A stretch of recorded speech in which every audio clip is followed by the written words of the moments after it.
Suara mesin mobil dikira anak hendak mudik, ternyata mobil dicuri maling. Aksi pencurian mobil kembali terjadi di kota Palembang.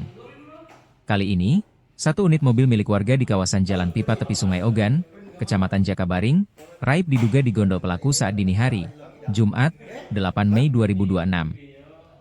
Peristiwa tersebut baru diketahui korban sekitar pukul 06.00 WIB ketika dirinya sedang membuka toko miliknya. Saat itu Erlini terkejut karena kendaraan yang biasa terparkir di depan rumah sudah tidak berada di tempat. Saya baru sadar mobil sudah hilang saat anak saya bertanya mana mobil. Pas dilihat ke depan rumah mobil sudah tidak ada lagi, ujar Erlini, 8 Juni 2026. Korban menuturkan, sebelum mengetahui mobilnya hilang, ia sempat mendengar suara mesin mobil menyala sekitar pukul 4 waktu Indonesia Barat.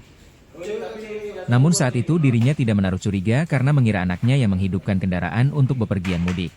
Jam 6 pagi aku buka warung, tahu-tahu kate lagi Mobil. Yo, nah aku nih sebelahan dengan anakku. Nah, jadi dia anakku mak mana mobil.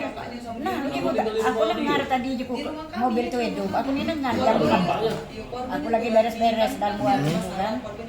Nah, jiku anakku nih nak mudik mungkin hidup ke mobil. Nah, tidak buka, mentari wong maling mak itu bawa ke Parang.